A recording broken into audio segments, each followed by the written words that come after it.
Hi welcome to GK house. నా పేరు దివాకర్, నేను మీ మ్యాథ్స్ ఫ్యాకల్టీ. ఓకే, నెక్స్ట్ డిఎస్సిలో అండ్ టెట్లో AP Telangana previous year questions ఏ విధంగా అడిగాడు, వాడు మ్యాథ్స్ విభాగం నుంచి ఎలాంటి క్వశ్చన్స్ అడిగాడో అనేది మన యొక్క వీడియోలో చూద్దాం. ఓకే, చూద్దాం. ఫస్ట్ క్వశ్చన్ కనుక చూస్తే, ప్రతి బాహ్య కోణం 45 డిగ్రీ గల క్రమబాహుభుజి భుజాల సంఖ్య ఎంత? Okay, the number of sides of regular polygon whose each exterior angle has same measure of 45. ఇక్కడ రెగ్యులర్ పాలిగాన్ అన్నాడు వాడు. రెగ్యులర్ పాలిగాన్ క్రమబాహుభుజి అంటే ఏమంటే, ఒక బహుభుజిలో అన్ని కోణాలు సమానం మరియు అన్ని భుజాలు సమానం. అన్ని భుజాలు అన్ని కోణాలు సమానంగా ఉంటే దాన్ని ఏమంటామంటే రెగ్యులర్ పాలిగాన్ క్రమబాహుభుజి అంటాం. In a polygon equal sides and equal angle of each values, this is called as ఏమంటామంటే రెగ్యులర్ పాలిగాన్ అంటాం. ఓకే, ఇక్కడ ఒకసారి అబ్జర్వ్ చేస్తే ఈ రెగ్యులర్ పాలిగాన్లో ప్రతి కోణం వాల్యూ ఎంత అంటే 45 డిగ్రీ బాహ్య కోణం అంట. అంటే ఈచ్ ఎక్స్టీరియర్ యాంగిల్ వాల్యూ ఎంత అంటే 45 డిగ్రీ. ఇప్పుడు మన ఆన్సర్ ఏం చేయాలి అంటే, మనకు మొత్తం బాహ్య కోణాల మొత్తం, అది ఏ బహుభుజి అయినా, క్రమ బహుభుజి అయినా వేరే బహుభుజి అయినా, బాహ్య కోణాల మొత్తం ఎంత అంటే 360 డిగ్రీ. అలా మనకు 360 డిగ్రీ బై మన ఈచ్ యాంగిల్ ఎంత అంటే 45 డిగ్రీ కనుక చేస్తే మనకు ఆ భుజానికి ఎన్ని భుజాలు వస్తాయో మనకు ఆన్సర్ వస్తుంది. ఓకే, చూద్దాం. ఇక్కడ వాల్యూ 9 5 9 4 అదేవిధంగా 5 1 5 8 దేర్ ఫోర్ వాల్యూ ఎంత అంటే నంబర్ ఆఫ్ సైడ్స్ వాల్యూ ఎంత అంటే 8 ఈజ్ ఏ రైట్ ఆన్సర్ అవుతుంది. Okay, next question. Area of rhombus whose diagonal of are the length 10 centimeter into 8.2 centimeter. Okay, కర్ణముల పొడవులు 10 సెంటీమీటర్లు మరియు 8.2 సెంటీమీటర్ గల రాంబస్ యొక్క వైశాల్యం ఎంత? మెన్సురేషన్ టాపిక్ నుంచి మన డిఎస్సి ఎగ్జామ్లో కానీ టెట్ ఎగ్జామ్లో కానీ మన క్వశ్చన్ లేనిదే ఆ క్వశ్చన్ పేపర్ ఉండదు. మనకు మెన్సురేషన్ టాపిక్ ఈజీ అవ్వాలి అంటే దానికి సంబంధించిన ప్రతి ఒక్క ఫార్ములాస్ అనేది మనం పర్ఫెక్ట్గా నేర్చుకోవాలి. ఒకసారి చూస్తే రాంబస్ అన్నాడు. రాంబస్ యొక్క area formula of d1 into d2. అదేవిధంగా పెరిమీటర్ చుట్టుకొలతకు ఫార్ములా 4a. అదేవిధంగా భుజానికి మరియు కర్ణానికి మధ్య గల సంబంధం ఫార్ములా ఏమంటే a equal to d1 square plus d2 square by 2. ఇవి ఫార్ములాస్. మనకు రాంబస్ నుంచి ఎన్ని రకాల క్వశ్చన్ అడుగుతాడంటే 4 రకాల క్వశ్చన్ అడిగే అవకాశం ఉంది. ఆ 4 రకాల క్వశ్చన్ ఏమేమి అడగచ్చు అంటే, వాడు డయాగ్నల్ d1 d2 ఇచ్చి మన ఏరియా కనుక్కోండి అంటాడు, వైశాల్యం కనుక్కోండి అంటాడు. అదేవిధంగా ఒక భుజం పొడవు ఇచ్చి d1 d2 ఇచ్చి మనం ఏం కనుక్కోమంటే ఏరియా కనుక్కో అంటాడు. తర్వాత అదేవిధంగా మనకు ఏ వాల్యూ ఇచ్చి లేక d1 వాల్యూ ఇచ్చి d2 ఇచ్చి మనని పెరిమీటర్ చుట్టుకొలత కనుక్కోండి అంటాడు. లేదా ఏరియా ఇస్తాడు, d1 d2 ఏదో ఒకటి ఇస్తాడు, రిమైనింగ్ది మనం కనుక్కోండి అంటాడు. మొత్తం రాంబస్ పైన అడిగే విధానం ఈ 4 రకాల క్వశ్చన్స్ అడిగే అవకాశం అయితే ఉంది. ఓకే, ఇప్పుడు ఏమి ఇచ్చాడు వాడు? d1 ఇచ్చాడు, d2 ఇచ్చాడు, మనని ఏరియా కనుక్కోండి అంటే బేసిక్ క్వశ్చనే అడగడం జరిగింది. ఓకే, దీనికి ఆన్సర్ ఏ విధంగా చెయ్యాలి అంటే, ఇక్కడ area formula of d1 into d2 of d1 value ఎంత అంటే 10 సెంటీమీటర్, d2 వాల్యూ ఎంత అంటే 8.2 సెంటీమీటర్. ఇప్పుడు 10తో కనుక మల్టిప్లై చేస్తే ఆ వాల్యూ, ఆ పాయింట్ అనేది ఎలిమినేట్ అయిపోతుంది. అంటే అప్పుడు ఏం జరుగుతుందంటే half into 8.2 10s 82. Therefore 2 1s 241s 41 centimetre square. 41 centimetre square అనేది మన రైట్ ఆన్సర్ అవుతుంది. Okay, next question. చతురస్రంలో కర్ణముల మధ్య కోణం ఎంత? In a square angle between 2 diagonals. Okay, ఇప్పుడు ఇది ఒక స్క్వేర్. ఈ స్క్వేర్లో కర్ణాలు ఈ విధంగా ఉంటాయి, అంటే యాంగిల్స్ డయాగ్నల్స్ ఈ విధంగా ఉంటాయి. ఒక కర్ణంలో కర్ణాలు ఒకదానికొకటి ఏం చేసుకుంటాయంటే లంబ సమద్విఖండన చేసుకుంటాయి. In a square each angle can be divides perpendicular bisector each other. అంటే రెండు కర్ణాలు ఒకదానికొకటి లంబ కోణాలు లంబ సమద్విఖండన చేసుకునేవి ఒక రెండు దానిలకు మాత్రమే చేసుకుంటాయి. అలా ఒకటి స్క్వేర్కి అదేవిధంగా ఇంకొకటి రాంబస్కి, ఈ రెండు దానిలకు మాత్రమే కర్ణాలు ఒకదానికొకటి ఖండించుకునేటప్పుడు వాటి దగ్గర 90 డిగ్రీ ఏర్పడే అవకాశం ఉంది. కాబట్టి చతురస్రంలో కర్ణాల మధ్య ఏర్పడే కోణం ఎంత అంటే 90 డిగ్రీ. అలా ఒక రెండు దానిలకు మాత్రమే ఏర్పడతాయి. అలా స్క్వేర్కి రాంబస్కి మాత్రమే 90 డిగ్రీ ఏర్పడడానికి అవకాశం ఉంది. Okay, next question. ఒక ఫుట్బాల్ జట్టు ఆడిన మొత్తం మ్యాచ్ల్లో ఎన్ని మ్యాచ్లు ఆడాయో తెలియదు, కానీ మొత్తం మ్యాచ్ల్లో 10 మ్యాచ్లు గెలిచినది. గెలిచిన శాతం 40%. అయితే వారు ఆడిన మొత్తం మ్యాచ్ల సంఖ్య ఎంత అని క్వశ్చన్ అడిగాడు. Okay, a football team won 10 matches out of the total matches they played. If their win the percentage is 40%, then the number of matches they played in the all. Okay, మొత్తం ఇక్కడ observe చేస్తే 40% value ఉన్నప్పుడే 10 matches గెలిచారు. Okay, 40% ఉన్నప్పుడే 10 matches గెలిచారు. అదేవిధంగా ఇక్కడ మొత్తం 100% అయితే ఎంత? ఇక్కడ 100% క్రాస్ మల్టిప్లై చేస్తే 100 × 10/40. 0 0 cancel, 4 1s are 4, 25s are. Therefore answer ఎంత అంటే 25 మ్యాచెస్. ఓకే, 25 మ్యాచెస్ ఆడారు. ఈ 25 మ్యాచెస్లో వాళ్ళు గెలిచింది ఎంత అంటే 10 మ్యాచ్లే గెలిచారు. కాబట్టి మొత్తం వాళ్ళు ఆడిన టీం మొత్తం ఆడిన మ్యాచ్లు ఎంత సంఖ్య ఎంత అంటే 25 అనేది మన రైట్ ఆన్సర్ అవుతుంది. Okay, next question. The mean is nothing but average. The mean of integers which lie between -4 and 4.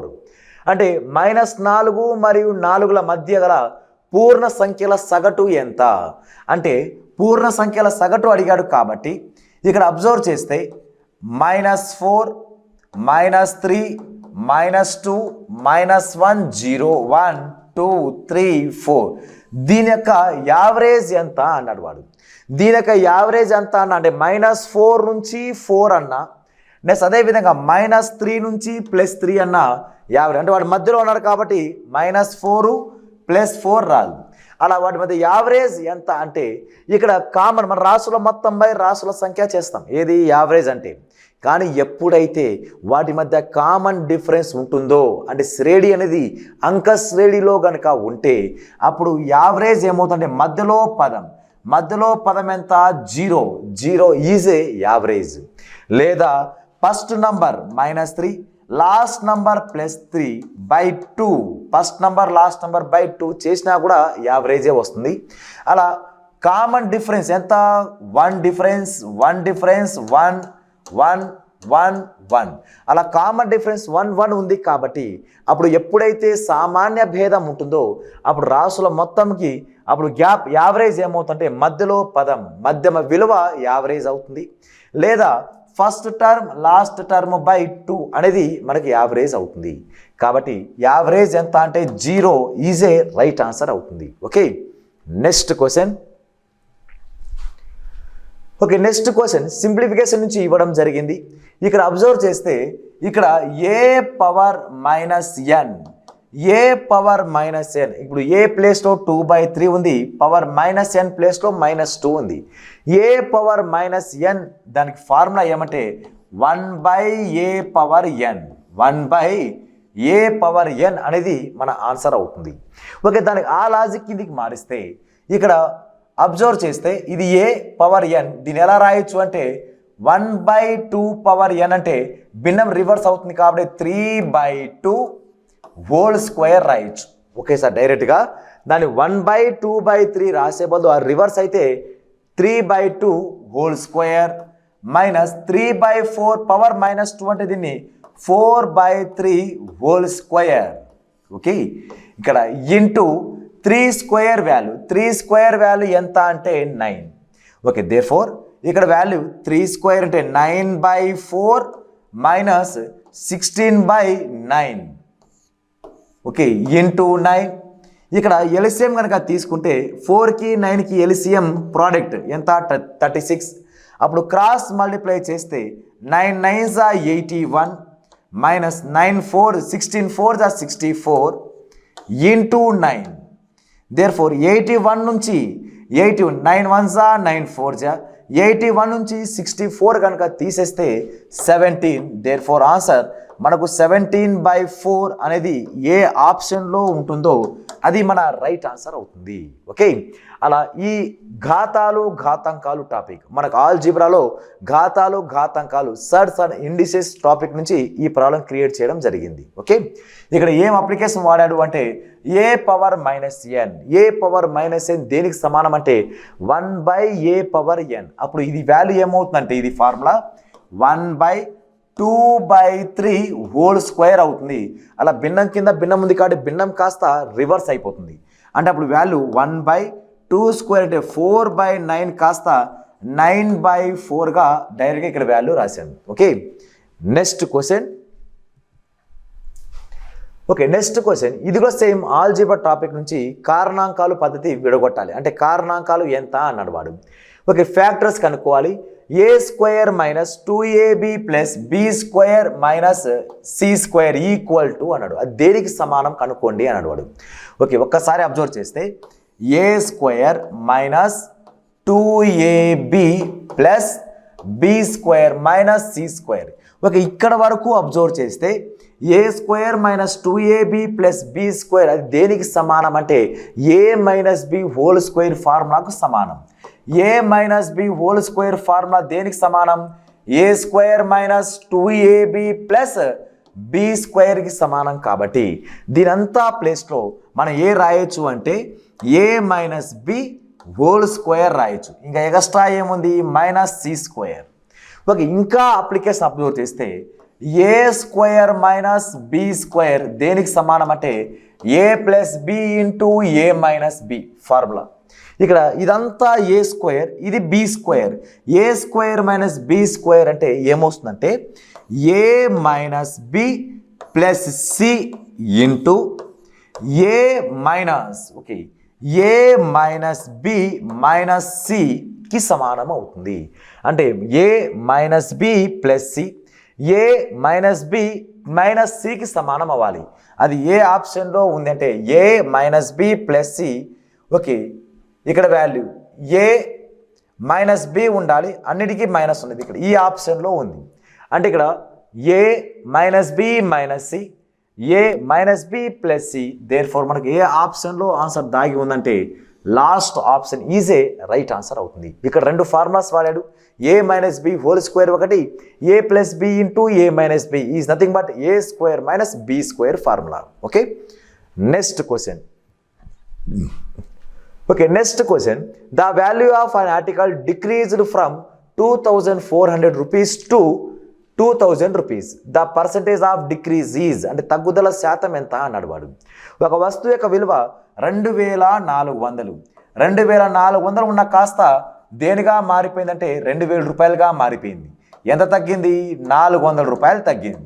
దేని నుంచి తగ్గిందంటే 2,400 నుంచి తగ్గిందిగా, అది ఎంత శాతం అడిగాడు వాడు. కాబట్టి 400/2400 ఇంటూ ఎంత శాతం అంటే into 100. 2 zeros-కి 2 0 cancel, 4 1s are 4 6s are 2 3s are 2 50s are. Therefore answer 50/3%. 50/3% is nothing but 16. దీని మల్టిపుల్ డివిజన్ చేస్తే 16 2/3%. 16 2/3% అనేది డిక్రీజ్ అయినది రైట్ ఆన్సర్ అవుతుంది. Okay, next question. Okay, next question. For a cube F plus V. Okay, ఒక ఘనానికి F plus V value ఎంత? ఒక ఘనానికి F అంటే ముఖాల సంఖ్య, వి అంటే శీర్షాల సంఖ్య. Okay, vertices.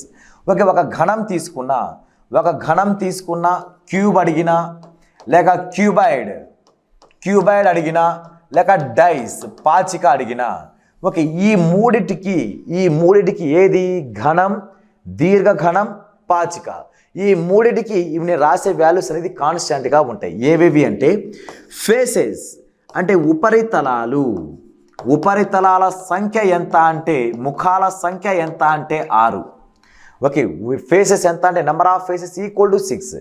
అదేవిధంగా ఇక్కడ వర్టెక్స్ ఎంత అంటే ఓకే శీర్షాలు అంటాం, ఓకే మూలాలు అంటాం. శీర్షాల సంఖ్య ఎంత అంటే 8 శీర్షాలు ఉంటాయి. ఫర్ ఎగ్జాంపుల్ ఇది ఒక డయాగ్రామ్.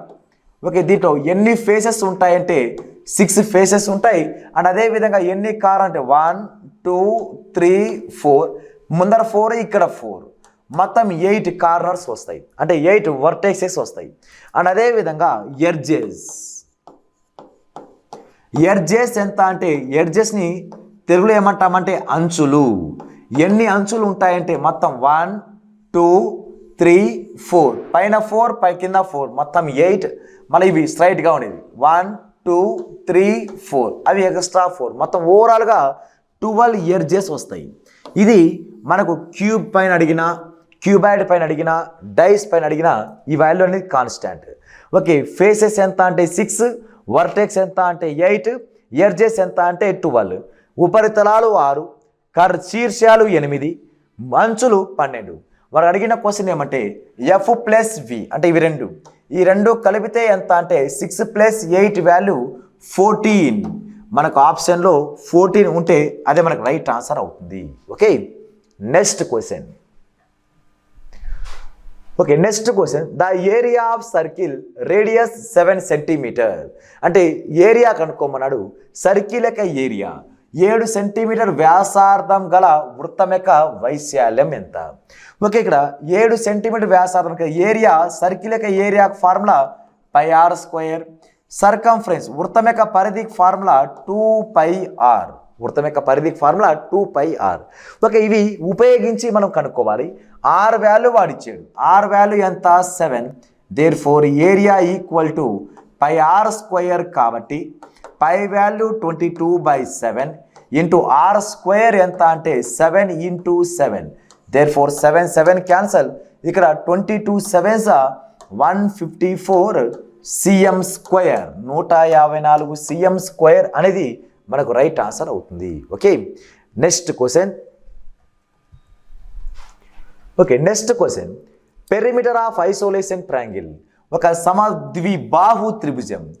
సమద్విబాహు త్రిభుజంలో పెరిమీటర్ వాడే ఇస్తున్నాడు. 8p-1 and non equal third side length is 4p-7. Then the length of equal side. ఒక సమద్విబాహు త్రిభుజం అంటే ఇది ఇలా. ఈ సమద్విబాహు త్రిభుజం యొక్క భుజాల పొడవులు AB. అప్పుడు పెరిమీటర్ ఫార్ములా 2a + b, చుట్టుకొలత ఫార్ములా 2a + b అవుతుంది. ఈ చుట్టుకొలత మొత్తం అంతా వాడే ఇస్తున్నాడు. 2a + b వాల్యూ వాడిస్తున్నాడు. అండ్ అదేవిధంగా బేస్ వాల్యూ కూడా వాడిస్తున్నాడు. మనకు ఈక్వల్ సైడ్ వాల్యూ కనుక్కోండి అంటున్నాడు వాడు. కాబట్టి ఇక్కడ చుట్టుకొలత ఎంత అంటే 8p-1 మరియు సమానంగా లేని మూడో భుజం కొలత ఎంత అంటే 4p-7. అయితే సమాన కొలత కలిగిన భుజం పొడవు ఎంత అంటే perimeter equal to 2a + b equal to 8p-1. Okay, B value వాడిచ్చాడు. ఎందుకు సమానంగా లేనిది అన్నాడు కాబట్టి 2a + b వాల్యూ ఎంత అంటే 4p-7 equal to 8p-1. Okay, ఇప్పుడు ఈ 4p-7 వాల్యూ అవతల వెళ్తే మైనస్ ఉండేవి ప్లస్ అవుతాయి, ప్లస్ ఉండేవి మైనస్ అవుతాయి. అంటే అప్పుడు ఎలా అవుతుందంటే 2a equal to 8p-1 plus p అవతల పోతే -p, -7 అవతల పోతే +7. Okay, therefore 2a equal to 8p నుంచి 4p తీసేస్తే 4p మైనస్ +1, 7 నుంచి -1 తీసేస్తే +6. దేర్ఫోర్ ఇక 2 కనుక కామన్ తీస్తే 2p + 3. Okay, 2p + 3, 2 cancel. అప్పుడు ఏ వాల్యూ ఏం మిగిలిందంటే 2p + 3 అనేది మన ఆన్సర్ అవుతుంది. అది therefore second option is a right answer అవుతుంది. Okay, next question. Okay, next question 15/4 minus 7x equal to 9. Okay, ఇక్కడ value 15/4 minus 7x equal to 9 అయినప్పుడు ఇక్కడ వాల్యూ ఎక్స్ వాల్యూ ఎంత? Just simplification question. ఈ -7x కాస్త అవతల వెళ్తే ప్లస్ అవుతుంది, ఈ +9 కాస్త యువతల వస్తే మైనస్ అవుతుంది. కాబట్టి 7x ఈక్వల్ టు ఓకే ఈ వాల్యూ అవతల పోయి 15/4 minus 9. Therefore 7x equal to LCM value ఎంత అంటే 4 పైన 15, 4 9s -36. Okay, -36. Therefore 7x equal to -36 నుంచి 15 తీసేస్తే -21/4. 7 1s 7 3s. Therefore x value ఎంత అంటే -3/4. x వాల్యూ ఎంత అంటే -3/4. మనకి ఏ ఆప్షన్ ఉందంటే first option is a right answer అవుతుంది. Okay, next question. Okay, next question, which of the following is a perfect number? Okay, క్రింది వానిలో పరిపూర్ణ సంఖ్య ఎంత? పరిపూర్ణ సంఖ్య అంటే ఫస్ట్ ఆఫ్ ఆల్ ఈ పరిపూర్ణ సంఖ్య యొక్క డెఫినేషన్ మీకు తెలియాలి. పరిపూర్ణ సంఖ్య యొక్క డెఫినేషన్ ఏమి అంటే ఇక్కడ ఏ సంఖ్యనైతే కారణాంకాలు రాస్తామో ఆ కారణాంకాల మొత్తం ఇచ్చిన సంఖ్యకు రెట్టింపులో ఉండాలి. ఫర్ ఎగ్జాంపుల్ 4 తీసుకున్నా, 4 యొక్క ఫ్యాక్టర్స్ 1 2 4 ఇవి మూడే వస్తాయి. ఈ మూడింటిని కనుక కలిపితే ఈ ఇచ్చిన నెంబర్కి డబల్ అవ్వాలి. ఇచ్చిన నెంబర్ డబల్ అంటే ఎంత అంటే 1 + 2 + 4. దేర్ఫోర్ ఎంత అంటే 4 + 2 6, 6 + 1 7 అయింది. 4కి డబల్ రావాలి, అప్పుడు 8 అవుతుంది. అప్పుడు 8 వస్తేనే ఇది పరిపూర్ణ సంఖ్య అంటాం. దాన్ని పర్ఫెక్ట్ నంబర్స్ అంటాం. వీటిని ఇంకా చెప్పండి శుద్ధ పరిపూర్ణ సంఖ్య అని కూడా అంటారు. ఓకే, ఇలా డెఫినేషన్ ఏమంటే శుద్ధ పరిపూర్ణ సంఖ్య యొక్క డెఫినేషన్ ఇచ్చిన సంఖ్య యొక్క కారణాంకాల మొత్తం ఇచ్చిన సంఖ్యకు రెట్టింపులో ఉండాలి. అటువంటి సంఖ్యలను మనం ఏమంటామంటే పర్ఫెక్ట్ నంబర్స్, పరిపూర్ణ సంఖ్య అంటాం. ఓకే, ఇప్పుడు చూద్దాం. అలా 6 యొక్క నంబర్ 6 అనేది ఫస్ట్ స్మాలెస్ట్ పర్ఫెక్ట్ నంబర్ అవుతుంది. ఎలాగో చూద్దాం. 1 యొక్క కారణాంకాలు 1 ఫ్యాక్టర్స్ 1 2 3 4తో పోదు, 5తో పోదు, ఇంకా నెక్స్ట్ 6. ఓకే, ఈ మొత్తం కలిపితే దేనికి సమానం అవ్వాలంటే 6కి డబల్కి సమానం అవ్వాలి. ఎంత అంటే 1 + 2 + 3 + 6 ఈజ్ ఈక్వల్ టు 12. ఓకే, 6 + 3 9, 9 + 2 11, 11 + 1 12. కాబట్టి 12కి సమానం అయింది. కాబట్టి ఈ 6ని ఏమంటామంటే పర్ఫెక్ట్ స్మాలెస్ట్ పర్ఫెక్ట్ నంబర్ అంటాం. కనిష్ట పరిపూర్ణ సంఖ్య అని కూడా అంటారు. ఓకే, అలా ఇప్పుడు 6, 28 అలా 100 వరకు ఎన్ని పర్ఫెక్ట్ నంబర్స్ ఉన్నాయి అంటే ఒక 2 మాత్రమే ఉన్నాయి. అవి ఏదేదంటే 6, 28. ఓకే, ఇప్పుడు 28కి చూద్దాం. ఒక 28 కనుక చూస్తే ఓకే 28ని చూద్దాం. ఈ 28 యొక్క ఫ్యాక్టర్స్ని కలుపుకుంటూ పోతే దానికి ఏం రావాలి? డబల్ రావాలి. అంటే 56 రావాలి. వస్తుందో రాదో చూద్దాం.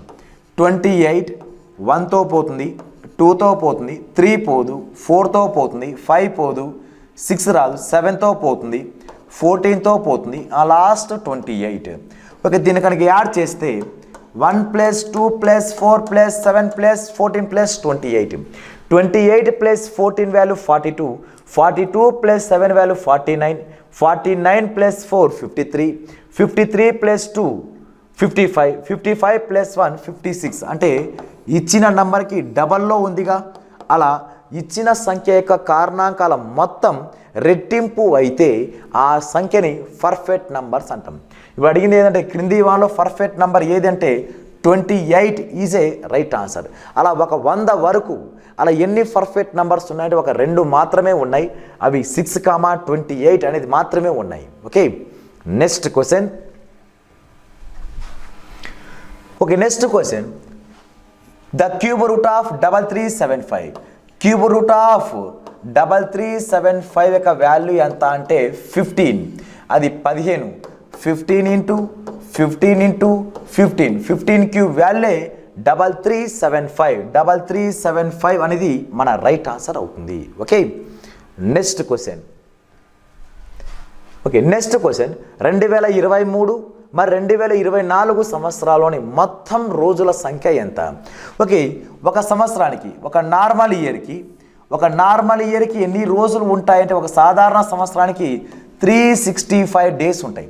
అదేవిధంగా ఒక లీప్ ఇయర్కి ఎన్ని డేస్ వస్తాయంటే 366 డేస్ వస్తుంది.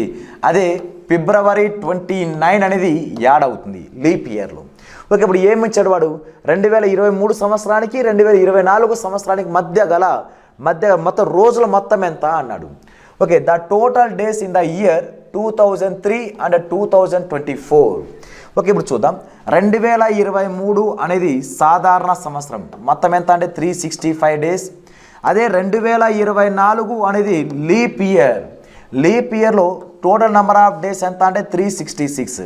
ఓకే, రెండు కనుక యాడ్ చేస్తే 11, okay 13, 7. Therefore answer 731 days. 731 days is a right answer అవుతుంది. Okay, next question. Okay, next question, the curve surface area of cylinder. Okay, మళ్ళీ మెన్సురేషన్ టాపిక్ నుంచి ఇవ్వడం జరిగింది. దేని మీద అడిగాడు? సిలిండర్ మీద అడిగాడు వాడు. Okay, curve surface area of cylinder with radius 7 centimetre is 308 cm square. Then height of the cylinder is okay, ఇక్కడ 7 సెంటీమీటర్ వ్యాసార్థం కలిగిన స్తూపం యొక్క వక్రతల వైశాల్యం 308. ఓకే, చదరపు సెంటీమీటర్లు. అయితే ఆ స్తూపం యొక్క ఎత్తు ఎంత అన్నాడు వాడు. కర్వ్ సర్ఫేస్ ఏరియా ఇక్కడ సిలిండర్, ఫస్ట్ సిలిండర్ నుంచి సంబంధించిన ఫార్ములాస్ మనం కనుక నేర్చుకుంటే, ఓకే ఇది సిలిండర్. ఓకే, ఈ సిలిండర్ యొక్క వాల్యూ ఇది రేడియస్, ఇదేమవుతుందంటే ఇది హైట్ అవుతుంది, ఇది ఆర్ వాల్యూ అవుతుంది. అప్పుడు సిలిండర్ యొక్క వాల్యూమ్ ఫార్ములా ఏమంటే πr²h, ఘన పరిమాణానికి ఫార్ములా πr²h. అదేవిధంగా కర్వ్ సర్ఫేస్ ఏరియా యొక్క ఫార్ములా ఏమంటే 2πrh. అదేవిధంగా టోటల్ సర్ఫేస్ ఏరియా యొక్క ఫార్ములా ఏమంటే 2πr ఇంటూ h+r అనేది ఫార్ములా అవుతుంది. ఓకే, ఇవి సిలిండర్కి సంబంధించిన ఉన్న ఫార్ములాస్. ఓకే, మనకు అడిగిన ఫార్ములా ఏంటంటే కర్వ్ సర్ఫేస్ ఏరియా వాడిచ్చాడు, మనం ఏం కనుక్కోమాడు? హైట్ కనుక్కోండి అన్నాడు వాడు. ఓకే, ఏ విధంగా చేయాలంటే ఇక్కడ హైట్ కనుక్కోవాలంటే ఫార్ములా 2πrh వాడు ఇచ్చాడు. ఎంత ఇచ్చాడు వాడు? 308 ఇచ్చాడు. ఓకే, సింప్లిఫై చేస్తే 2 into 22/7 into R value 7 into height మనం కనుక్కోవాలి. దేర్ఫోర్ 308. ఓకే, 22 1s ఇక్కడ 22 14s, 2 1s 2 7s, 7 cancel, divide by 7 కాస్త అవతల వెళ్తే h = 7 centimetre. 7 centimetre is a right answer అవుతుంది. Okay, next question. Okay, next question also simplification question. Okay, ఏ విధంగా అడిగాడంటే వాడు 5 - 1/5 divided by 5 -5 divided by 1/5. Okay, ఎప్పుడైనా చూడండి ఇక్కడ a/b డివైడెడ్ బై c/d ఉంటే దీన్ని ఎలా రాయొచ్చు అంటే a/b ఇంటూ దాని రివర్స్ రాసేయచ్చు, డైరెక్ట్గా d/c రాయొచ్చు. అలా రివర్స్ ఎప్పుడు రాయాలంటే డివైడ్ బై ప్లేస్తో ఇంటూ సింబల్ పెట్టి రాసేయచ్చు. అదేవిధంగా a డివైడెడ్ బై c/d దీన్ని ఎలా రాయొచ్చు అంటే a ఇంటూ d/cగా రాయొచ్చు. అంటే భిన్నం కింద భిన్నం ఉన్నప్పుడు ఆ భిన్నం అనేది రివర్స్ అయిపోతుంది. ఆ కాన్సెప్ట్ కనుక ఇక్కడ ఉపయోగిస్తే, అదే కాన్సెప్ట్ ఇక్కడ ఉపయోగిస్తే ఇక్కడ first of all 5 - 1/5 divided by 5 minus 5 divided by 5. ఇక్కడ 5 డివైడెడ్ బై 5 భిన్నం కింద భిన్నం, ఇక్కడ భిన్నం అనేది రివర్స్ అయిపోతుందిగా. ఇక్కడ వాల్యూ ఎంత అంటే ఎల్సిఎం 5 5 are 25 - 1 ఇంటూ 1/5 అయిపోతుంది. ఇది డివైడెడ్ బై 5 కాస్త ఇంటూ 1/5గా మారిపోతుంది. తర్వాత మైనస్ 5 ఇక్కడ ఇంటూ రాస్తే 1/5 కాస్త రివర్స్ అయితే ఇంటూ 5 అయిపోతుంది. అంటే డివైడెడ్ బై ప్లేస్లో ఇంటూ సింబల్ తీసుకున్నప్పుడు దాని యొక్క విలోమం తీసుకోవాలి, దాని యొక్క ఇన్వర్స్ తీసుకోవాలి మనం. ఓకే, ఇప్పుడు 25 నుంచి 1 తీసేస్తే 24/5 into 1/5 minus 5 5s are 25, 24 1s are 24, 5 5s are 25, 24/25 minus 25. Therefore 25 is 625 అంటే 24 minus 625 అంటే 625లో 24 తీసేస్తే పెద్ద సింబల్ మైనస్ ఉంది కాబట్టి -601/25 -601/25 అనేది మన రైట్ ఆన్సర్ అవుతుంది. Okay, next question. Okay, next question. దత్తాంశం యొక్క 3,7,7,3,1,6,3 యొక్క బాహుళకము మరియు మధ్యగతములను కనుగొనము. ఓకే, ఇక్కడ రెండు డెఫినేషన్ అడిగాడు వాడు. మోడ్ అండ్ మీడియన్ మనకు కనుక్కోవాలంట ఒక డేటాకి. ఓకే, మీడియన్ అంటే ఏంటంటే మధ్యగతం అంటే ఏమంటే ఇచ్చిన దత్తాంశంలోని ప్రతి అంశాన్ని ఒక ఆరోహణ క్రమంలో కానీ అవరోహణ క్రమంలో కానీ అమర్చిన తర్వాత మధ్యలో పదం ఏదైతే ఉంటుందో అదే మధ్యగతం. Okay, in a given data first of all we can write the ఒక ascending order or a descending order, then middle term is called a median. అదేవిధంగా మోడ్ బాహుళకం ఏదంటే ఇచ్చిన దత్తాంశంలో ఏ సంఖ్య అధిక పౌనఃపున్యం ఉంటుందో, ఏ సంఖ్య అధిక సార్లు పునరావృతం అవుతుందో అదే మనకు మోడ్ అవుతుంది. ఓకే, ఇక్కడ చూద్దాం. ఫస్ట్ ఆఫ్ ఆల్ దీని ఒక ఆర్డర్లో మారుస్తున్నా ఎందుకంటే మధ్యగతం కనుక్కోవాలిగా. మధ్యగతం కనుక్కోవాలంటే first of all least number 1,3, 3, తర్వాత 6, 7, 7. ఓకే, దీని యొక్క మధ్యగతం మధ్యలో పదం ఏది ఉందంటే 3 అనేది మధ్యలో ఉంది అంటే మీడియన్ మధ్యగతం ఎంత అంటే 3. బాహుళకం ఎంత? ఇక్కడ బాహుళకం కూడా కామన్ 3 అనే నంబర్ 3 సార్లు రిపీట్ అయింది కాబట్టి మోడ్ మధ్య బాహుళకం కూడా 3. అప్పుడు దేర్ఫోర్ ఆన్సర్ ఏముండాలంటే 3,3 మనకి ఏ ఆప్షన్లో ఉంటుందో అదే మన రైట్ ఆన్సర్ అవుతుంది. Okay, next question. Okay, next question. Tirupati express reaches Bhimavaram at 23:40 అంటే 23:40 అంటే 23:40 రైల్వే టైం ప్రకారం 23:40 అవర్స్ చూపించిందంట. టైమ్ ఇన్ 12 అవర్స్ ఫార్మాట్ అంటే మన 12 గంటలు AM PM రూపంలో చూపిస్తే ఏ విధంగా వస్తుంది? అలా 12 కన్నా ఎక్కువ ఉంటే అది ఖచ్చితంగా PMలో ఉన్నట్టు. ఓకే, 12 కన్నా ఎక్కువ అంటే PM ఉన్నట్టు, 12 కన్నా తక్కువే ఉంటే AM లో ఉన్నట్టు. ఓకే, ఏం లేదు 23:40 ఇచ్చాడుగా, దాని నుంచి 12 తీసేస్తే ఆన్సర్ అయిపోతుంది. ఓకే, 12 తీసేస్తే 40, 23 నుంచి 12 తీసేస్తే 11. ఇప్పుడు 12 క్రాస్ అయిపోయిందిగా 23 అన్నాడు కాబట్టి PMగా మారిపోతుంది అంటే ఆన్సర్ 11:40 PM అనేది రైట్ ఆన్సర్ అవుతుంది. Okay, next question. Okay, 5% of X is 600 then value of X అంటే Xలో 5% విలువ 600 అయితే X యొక్క విలువ ఎంత? 5% ఆఫ్ X అంటే X ఇంటూ 5% అంటే 5/100 equal to 600. Okay, 5 ones 5 120s divided by 100 కాస్త అవతల వెళ్తే మల్టిపుల్ అవుతుంది కాబట్టి X equal to 120 into 100. Okay, therefore answer ఎంత అంటే 12,000. ఎంత అంటే X వాల్యూ ఎంత అంటే 12,000 ఈజ్ ఏ రైట్ ఆన్సర్ అవుతుంది. Okay, next question. Okay, next question also simplification topic. Okay, 1/2 of divided by bracket of -1/3 divided by 2/5ని సూక్ష్మీకరించండి. ఓకే, ఇప్పుడు వరకే చెప్పుకున్నాం ఎప్పుడైనా ఫ్రాక్షన్స్ మధ్యలో డివైడెడ్ బై ఉంటే ఇంటూ సింబల్ రాసి దానికి ఒకేసారి ఇన్వర్స్ చేయొచ్చు. ఓకే, చూద్దాం. ఇక్కడ 1/2 అంటున్నాడు, 1/2 డివైడెడ్ బై దీన్ని ఎలా రాయొచ్చు అంటే మనం -1/3 ఇంటూ 5/2గా రాసుకోవచ్చు. ఎలా అంటే ఇప్పుడు next 1/2 divided by 5 ones 5 -5 3 2s 6. మళ్ళీ ఇక్కడ డివైడెడ్ బై సింబల్ ఉందిగా, మరి డివైడెడ్ బై సింబల్ అంటే మళ్ళీ డేట్ ఏ విధంగా రాయొచ్చు అంటే మనం 1/2 ఇంటూ 6/5 వస్తుంది. మైనస్ సింబల్ పైన ఉన్న కింద ఉన్న no problem. 2 ones 2 3s therefore answer -3/5. -3/5 ఏ ఆప్షన్లో ఉంటుందో అది మన రైట్ ఆన్సర్ అవుతుంది. Okay, next question. Okay, next question. There are two cubes with sides 1 centimeter and 2 centimeter. The difference between their volumes is.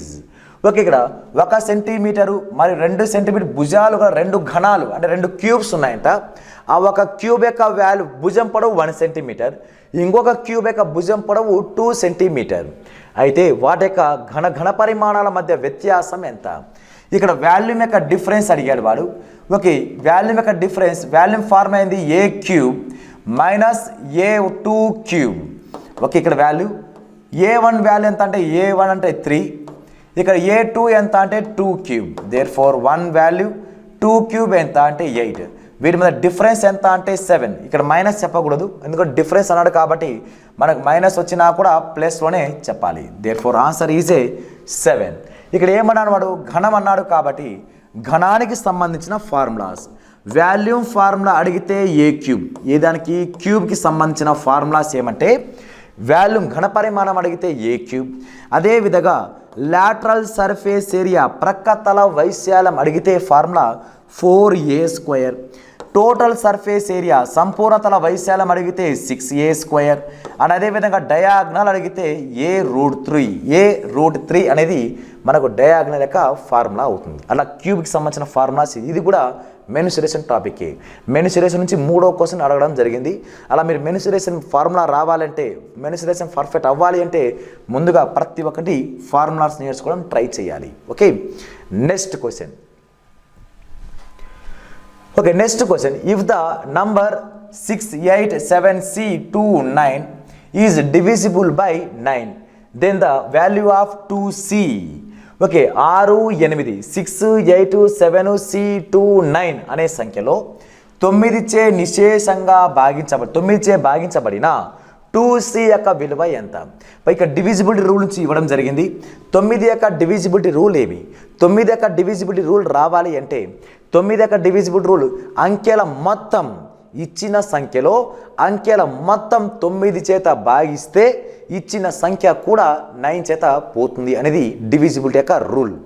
Okay, 9 యొక్క రూల్ ఏమంటే అంకెల మొత్తం 6 plus 8 plus 7 plus C plus 2 plus 9. Okay, 9 plus 2 11, 11 plus 7 18, 18 plus 8 26. Okay, 18 plus 8 26, 26 plus 6 value ఎంత అంటే 32. అంటే మనకి ఇక్కడ 32 plus C. మనకి ఇప్పుడు 9తో డివిజన్ అవ్వాలి అంటే 9తో డివిజన్ అవ్వాలంటే 9 3 జా 27 అంటే 27 కన్నా ఎక్కువ ఉంది. 9 4 జా 36, 36 కన్నా తక్కువ ఉంది. కాబట్టి ఇక్కడ 36 రావాలి అంటే C ప్లేస్లో ఉండవలసిన నంబర్ ఎంత అంటే 4. అంటే 32 ప్లస్ 4 36, 36 9తో పోతుంది. కాబట్టి అప్పుడు ఆటోమేటిక్గా 6 8 7 C 2 9 కూడా 9తో డివిజన్ అవుతుంది. కాబట్టి C ప్లేస్లో వాల్యూ ఎంత అంటే C వాల్యూ 4. అప్పుడు 2C వాల్యూ ఎంత అంటే 4కి డబల్ ఎంత అంటే 8. Therefore answer is a 8 is a right answer. మనకి ఇక్కడ 4 అనే ఆప్షన్ కూడా ఇచ్చాడు వాడు. మనకు కన్ఫ్యూజన్ అయితే 4 పెట్టేస్తామని. కానీ అడిగిన క్వశ్చన్ ఏమంటే ఒక C వాల్యూ కాదు 2C వాల్యూ. కాబట్టి therefore answer is a 8 is right answer అవుతుంది. Okay, next question. Okay, next question. Probability of getting and ace card from the well shuffled deck of 52 playing cards is. Okay, ఇక్కడ బాగా కలపబడిన 52 పేక ముక్కల కట్ట నుంచి ఒక కార్డును తీస్తే, ఒక కార్డును యాదృశికంగా తీసినా అది ఎస్ కార్డ్ అవడానికి సంభావ్యత ఎంత? Probability topic. ఓకే, ఇప్పుడు ఈ 52 కార్డ్ యొక్క స్ట్రక్చర్ మీకు తెలిస్తే ప్రాబ్లం, ఎటువంటి ప్రాబ్లం వచ్చినా ఆన్సర్ చేయొచ్చు. ఈ 52 కార్డ్స్ యొక్క స్ట్రక్చర్ తెలియాలి. ఓకే, ఈ 52 కార్డ్ యొక్క కలర్స్ ఆధారంగా విడగొడితే రెడ్ కలర్ ఉంటాయి అండ్ బ్లాక్ కలర్స్ ఉంటాయి. రెడ్ కలర్స్ ఎన్ని ఉంటాయంటే 26 ఉంటాయి. 52లో సగం 26గా, ఇంకా రిమైనింగ్ 26 బ్లాక్ కలర్లో ఉంటాయి. మళ్ళీ తర్వాత ఈ 26 కార్డ్స్ని మళ్ళీ 2 రకాలు విడగొట్టాలి. దేని ఆధారంగా అంటే సింబల్స్ ఆధారంగా. అంటే ఇప్పుడు 26 కార్డ్స్ రెడ్డే, ఈ 26 కార్డ్స్ బ్లాకే. అంటే ఇప్పుడు ఈ 26 కార్డ్స్లో 13 కార్డులు ఏ సింబల్ ఉంటాయంటే అలా లవ్ సింబల్, అలా డైమండ్ షేప్లో ఉంటాయి. లవ్ సింబల్ అంటే హార్ట్ సింబల్లో ఉంటాయి.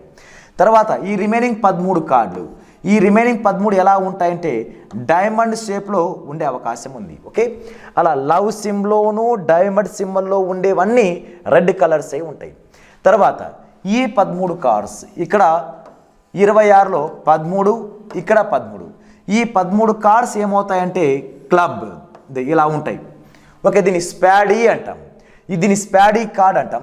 నెక్స్ట్ ఇంకొక 13 కార్డ్ ఎలా ఉంటాయంటే క్లబ్ కార్డ్స్ ఉంటాయి. ఓకే, క్లబ్ కార్డ్స్, దీన్ని క్లబ్ కార్డ్ అంటాం.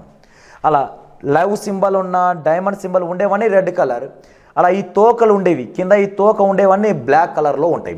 అది దీన్ని క్లబ్ కార్డ్ అంటాం, దీన్ని స్పాడీ కార్డ్ అంటాం, దీన్ని క్లబ్ కార్డ్ అంటాం. ఓకే, ఇప్పుడు అడిగింది ఈ 13 కార్డ్స్ ఏమేమి ఉంటాయంటే ఈ 13 కార్డ్స్లో ఏ అనే ఒక ఇంగ్లీష్ లెటర్, ఏ అనే ఒక లెటర్, తర్వాత 2 నంబర్స్ 2, 3, 4, 5, 6, 7, 8, 9, 10 అనేవి ఈ 2, 3, 4 అలా 9 అనేవి ఏ నంబర్స్ అంటే దీన్ని నంబరింగ్ కార్డ్ అంటాం, సంఖ్యల కార్డులు అంటాం. 2, 3, 4, 5, 6, 7, 8, 9, 10 ఏని మాత్రం ఏమంటామంటే ఆస్ కార్డ్ అని అంటాం. తర్వాత రిమైనింగ్ ఏముంటాయంటే జే, కే, క్యూ, వీటిని ఈ మూడింటిని ఏమంటామంటే ఫేస్ కార్డ్ అంటాం. Jack, king, queen, jack, king, queen అనేవి వీటిని ఫేస్ కార్డ్ అంటాం. వీటిపైన ఫేసెస్ సింబల్ ఉంటాయి. ఇవన్నీ ఈ 13 కూడా రెడ్ కలర్లో లవ్ సింబల్ ఉంటాయి. ఈ 13 కార్డు కూడా రెడ్ కలర్లో డైమండ్ సింబల్ ఉంటాయి. ఈ 13 కార్డు కూడా బ్లాక్ కలర్లో స్పాడీ సింబల్ ఉంటుంది. ఈ 13 కార్డు కూడా క్లబ్లో కూడా ఈ 13 ఉంటాయి. అంటే ఇప్పుడు వాడు ఏమన్నాడు, మొత్తం కార్డుల సంఖ్య ఎంత 52. ఇందులో ఎన్ని కార్డు తీయాలంట, ఒక కార్డు తీయాలంట. ఈ ఒక కార్డులో ఆస్ కార్డ్ ఇక్కడ ఒకటి ఉంటుంది, ఇక్కడ ఒక ఆస్ కార్డ్, ఇక్కడ ఒక ఆస్ కార్డ్, ఇక్కడ ఒక ఆస్ కార్డ్. మొత్తం ఎన్ని ఆస్ కార్డు ఉంటాయంటే 4 ఆస్ కార్డులు ఉంటాయి. వాడు కలర్ మెన్షన్ చేయలేం. రెడ్ కలర్లో ఉన్న ఆస్ కార్డ్ ఎంత అంటే 2 రెడ్ కలర్. రెడ్ కలర్లో ఉన్న లవ్ సింబల్లో ఉన్న ఆస్ కార్డ్ ఎంత అంటే 1. అలా ఏం కండిషన్ ఇస్తారో ఆ కండిషన్ మనము సింప్లిఫై చేయాలి. ఓకే, దీన్ని సింప్లిఫై చేస్తే 4 1s 4 13s, దేర్ఫోర్ ఆన్సర్ 1/13. 1/13 అనేది మన రైట్ ఆన్సర్ అవుతుంది. ఓకే, ఇవి మన గత సంవత్సరంలో అడిగిన టెట్ డిఎస్సి ఏపీ తెలంగాణలో ఉన్న టెట్ డిఎస్సి ప్రీవియస్ ఇయర్ సంబంధించిన క్వశ్చన్స్. ఒక డైలీ ఇలా ప్రీవియస్ ఇయర్ క్వశ్చన్ నేను మ్యాథ్స్ నుంచి ఎక్స్ప్లెయిన్ చేస్తూ ఉంటాను. మీరు సపరేట్గా ఒక నోట్స్ పెట్టి మీకు ప్రతి ఒక్క క్వశ్చన్స్ రాయాల్సిన అవసరం లేదు. సింపుల్ క్వశ్చన్ రాయాల్సిన అవసరం లేదు. మీకు ఏ క్వశ్చన్ అయితే కొంచెం కష్టంగా అనిపించినా, కొంచెం ఇంపార్టెంట్ అనిపించినా ఆ క్వశ్చన్ ఇంకోసారి నోట్స్ పెట్టి రాసుకుంటే మనకు ఈసారి తెలంగాణ డిఎస్సి కానీ అండ్ అదేవిధంగా ఏపీ డిఎస్సిలో కానీ ఈసారి మనం మ్యాథ్స్ నుంచి అవుట్ ఆఫ్ స్కోర్ సాధించడానికి అవకాశం అయితే ఉంటుంది. Okay, number of questions practice చేయండి. All the best. Thank you.